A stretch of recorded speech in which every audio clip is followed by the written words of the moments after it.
JLP message not accepted by Jamaicans. Jamaican fugitive deported from the Dominican Republic, while policeman shot in the chest. Three more students stabbed. Miami Heat shock Boston. This is Undiluted News. Mikey Bones reporting.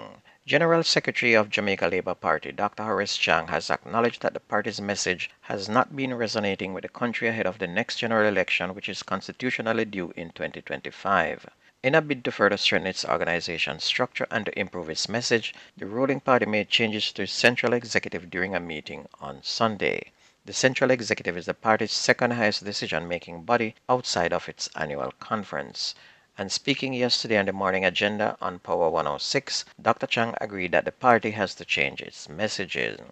A police constable sustained wounds after he was shot in the chest during a gun battle with armed men in Spalding yesterday. Spalding, although geographically located in Clarendon, falls under the control of the Manchester Police. And according to Superintendent Kerry Duncan, the corporal, who is a sub-officer, was among a team responding to a call in the Spalding area about midday when the incident happened. They responded to a call and went there to investigate. On their approach, they were fired on by a group of men. The police responded by returning fire, and the policeman was hit in the chest. Thankfully, he was wearing his bulletproof vest, said Duncan. The injured cop was taken to hospital where he was treated and later released.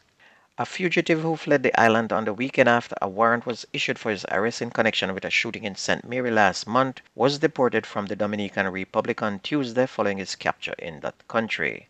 Bobby Below, a 26-year-old resident of Anata Bay in St. Mary, was charged Tuesday with several offenses including wounding with intent, possession of a prohibited weapon, and ammunition and using a firearm to commit a felony. The St. Mary police had issued a warrant for the arrest of Baloo after he was linked to the attempted murder of a mason in Anata Bay on March 26. The mason was shot multiple times during an alleged attack carried out by Belo. The wounded man survived the attack. The police reported that Belo boarded a flight for the Dominican Republic on Sunday. The local police alerted their counterparts in the Spanish-speaking country, and the Jamaican fugitive was captured on his arrival and later deported.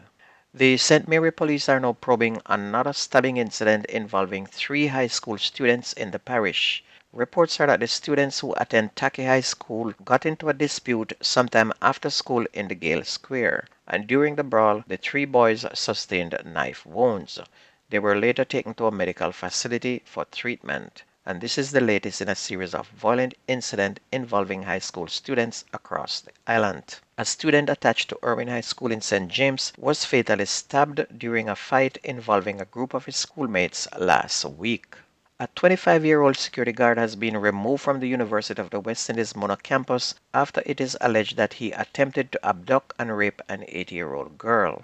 Reports are that on Monday, April 22nd around 2:15 p.m., the young girl was visiting her grandmother on the campus and was walking through an access point on Gordon Boulevard when she was allegedly intercepted by the guard.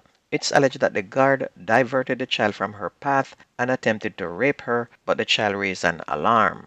A passerby who heard the child intervened and the incident was reported to the campus police. The guard, who is attached to the King Alarm firm, attempted to escape but was apprehended just outside the campus gate. And it is said that this particular guard had only been placed on the campus 2 weeks prior to the incident. The director said that going forward, additional background checks will have to be made in addition to closer monitoring to help ensure safety. One of two men who opened fire in an establishment while attempting to rob a woman have been charged in relation to the incident that occurred on Studio One Boulevard in Kingston on August 17 last year. He has been identified as 22-year-old Zidane Barnes, otherwise called Willie, a higgler of Torrington Park, Kingston 12. Barnes has been charged with 2 counts of wounding with intent, 2 counts of malicious destruction of property, assault at common law, 4 counts of possession of a prohibited weapon, conspiracy to commit robbery, and using a firearm to commit a felony.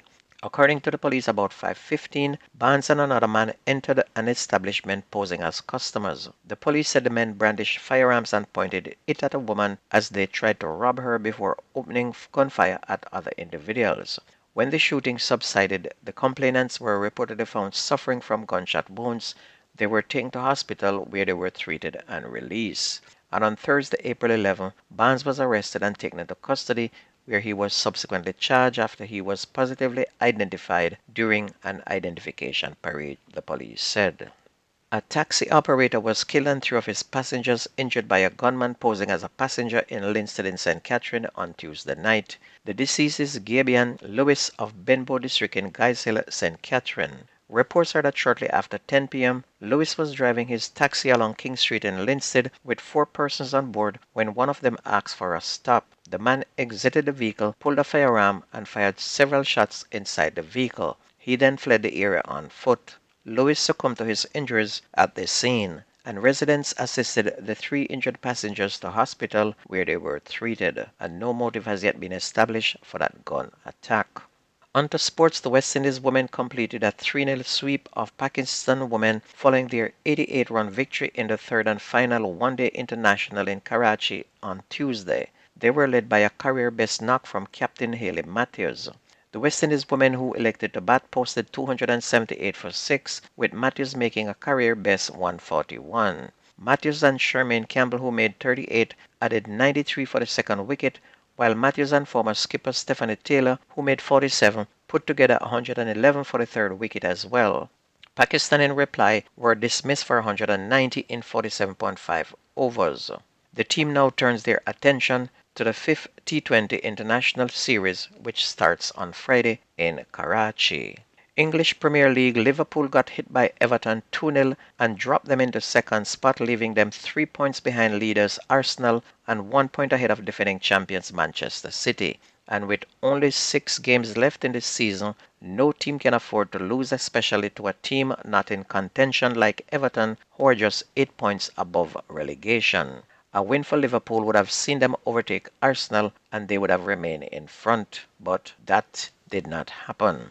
On to NBA, playing without star player Jimmy Butler last night, the Miami Heat shocked Boston Celtics and held them off to win 111-101 in a tough grind. Miami actually torched the Boston Celtics, scoring 23 three-pointers to create a franchise record. Well, the series is now tied 1-1, and maybe we can dream for at least now. And don't forget, the best news and sports takes place on this station. If you ever miss the news, please go to YouTube, type in Jamaican Undiluted News, listen, like, share, subscribe to keep it going. That's news and sports. My name is Mikey Bones. I gone.